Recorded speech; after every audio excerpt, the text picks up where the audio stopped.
3 unit ANOA ambulans yang digunakan oleh tim medis. Saya ingin masyarakat Indonesia, masyarakat internasional untuk melihat TNI ini sebagai kita.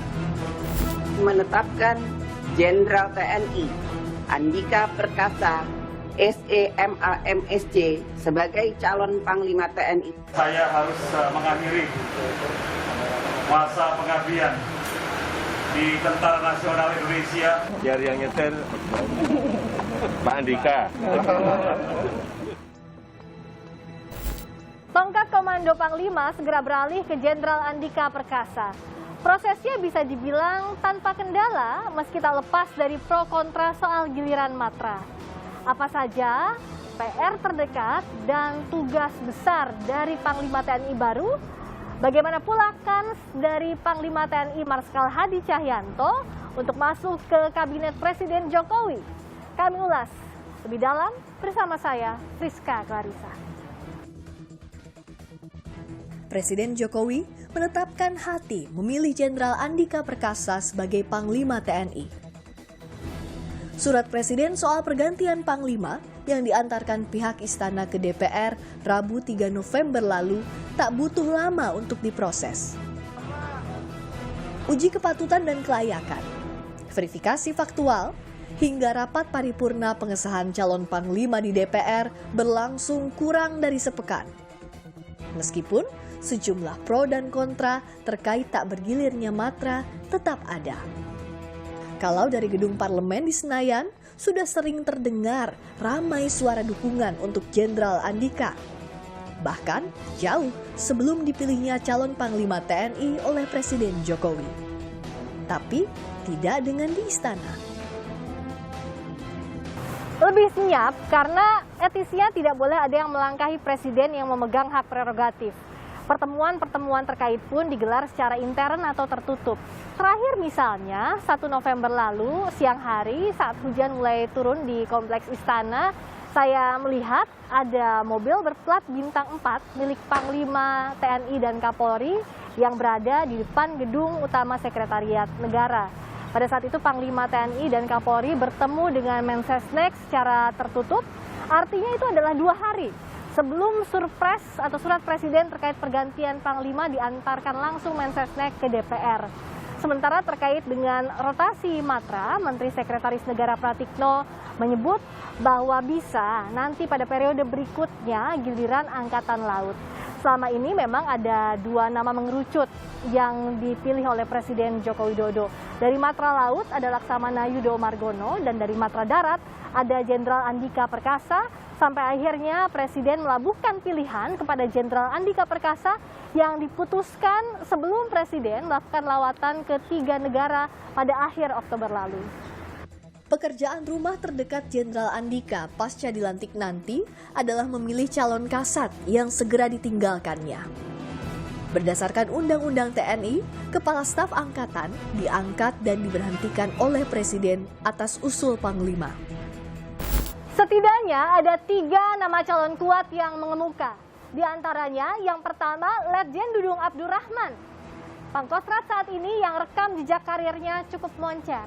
Lulusan Akademi Militer 1988 ini pernah memegang komando sebagai Pangdam Jaya pada 2020 hingga 2021. Setahun berprestasi sebagai Pangdam Jaya mengantarkan Dudung menjadi Jenderal Bintang 3 hingga sekarang. Yang kedua Letjen Eko Margiono.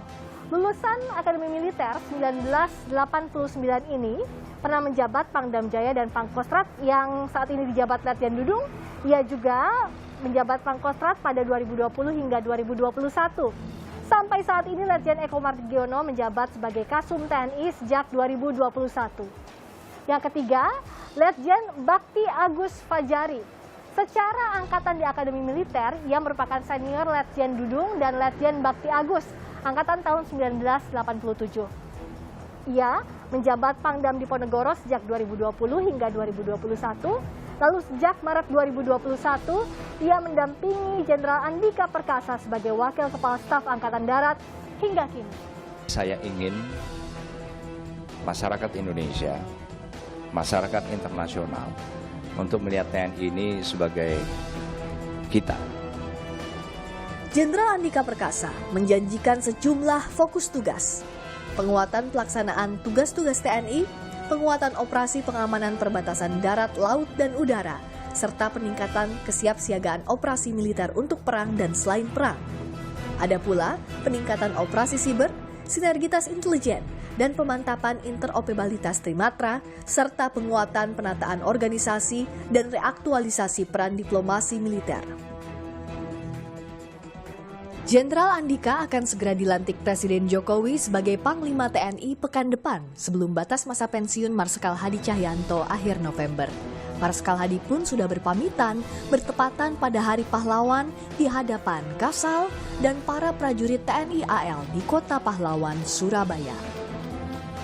Saya harus mengakhiri masa pengabdian di Tentara Nasional Indonesia yang hampir selama 35 tahun saya bersama dengan rekan-rekan sekalian dan hampir 4 tahun sebagai Panglima TNI. Menarik juga dicermati peluang Marsikal Hadi yang cukup besar untuk melanjutkan karir sebagai Menteri Jokowi saat purna tugas jika ada reshuffle kabinet nanti. Selama menjabat Panglima TNI, Marsikal Hadi dinilai sukses menjalankan misi termasuk dalam penanganan pandemi. Ia juga bukan sosok asing buat Presiden Jokowi. Mulai menjabat Komandan Lanut Adi Sumarmo Solo saat Jokowi masih sebagai Wali Kota Surakarta, hingga menjadi Sekretaris Militer Presiden, Kepala Staf Angkatan Udara, dan Panglima TNI di masa Jokowi menjabat Presiden RI. Di tangan Panglima baru, wujud nyata visi TNI adalah kita dinantikan setiap warga negara. Yang jadi catatan, meskipun pemilihannya tidak terlepas dari proses politik, tapi Panglima TNI harus memastikan tidak ada celah berpolitik praktis bagi setiap prajuritnya tanpa kecuali. Seperti pesan Panglima tertinggi, Kepala Negara, politik TNI adalah politik negara. TNI harus berpijak pada kebijakan negara. Dengan kepentingan rakyatlah yang utama.